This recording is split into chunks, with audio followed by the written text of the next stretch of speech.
ভাবি, এই মেসেজটা শুধু নিরাপত্তার জন্য। স্বামীরা বা আমার হাজব্যান্ড যদি কোনো কাগজ আপনাদের দেয় হসপিটাল থেকে, আপনারা কিন্তু এটা বিশ্বাস করবেন না। রুবিরে নিয়ে বলবেন যে রুবি নিয়ে আসো, রুবিরে নিয়ে আসো।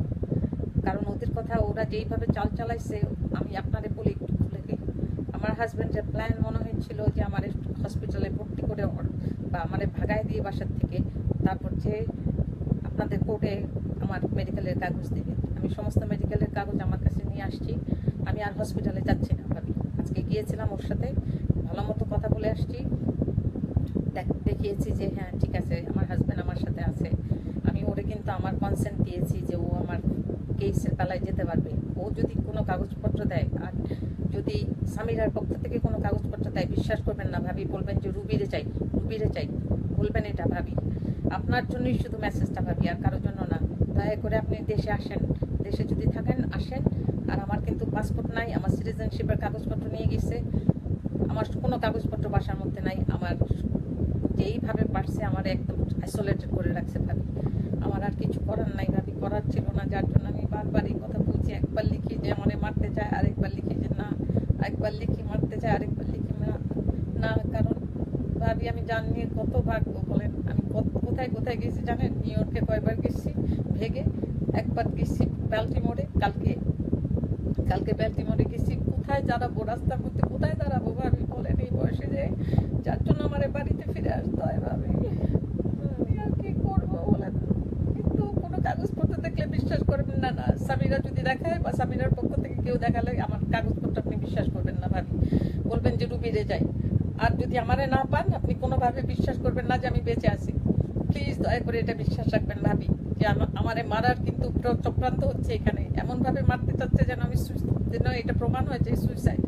আমি এই জিনিসটা থামাতে চাচ্ছি ভাবি। আপনি কিন্তু দয়া করে চুপ করে থাকবেন না। আর আমি আর কিচ্ছু শুনতে চাই না ভাবি, আপনার কাছে আমার মেসেজটা, আর বিল্টুর কাছে। আর আপনার ভাই আছে না ভাবি, কি নাম ওনার, আলমগীর কুমকুম ভাই, মাফ করে দিন আমারে। আমি কিন্তু কোনো কিছু এরকম মিন করে আগে লিখি নাই। যেটা বিশ্বাস করেছি আত্মহত্যা, সেটাই লিখেছিলাম। কিন্তু এখন অন্যরকম ভাই, এখন তো মনে হয় এটা খুনি। ওদের পক্ষ থেকে কোনো যদি ডক্টরের কাগজপত্র দেখায়, বিশ্বাস করবেন না,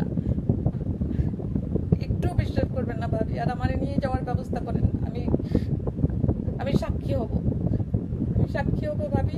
আর আমার ইভ্যালুয়েশন ঢাকার কোনো ডক্টর দিয়ে বা অন্যখানের ডক্টর দিয়ে, আপনার জানা ডক্টর বা আপনাদের থেকে ইভ্যালুয়েশন করতে পারেন যে আমার মাথা খারাপ নাকি ভাবি।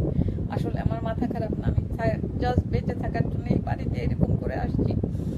কেউ বিশ্বাস করুক আর না করুক, আপনি করেন ভাবি। আপনি কিন্তু একটু ওদের কথা বিশ্বাস করবেন না যে আমার মাথা খারাপ। আমার মাথা একদম খারাপ না ভাবি।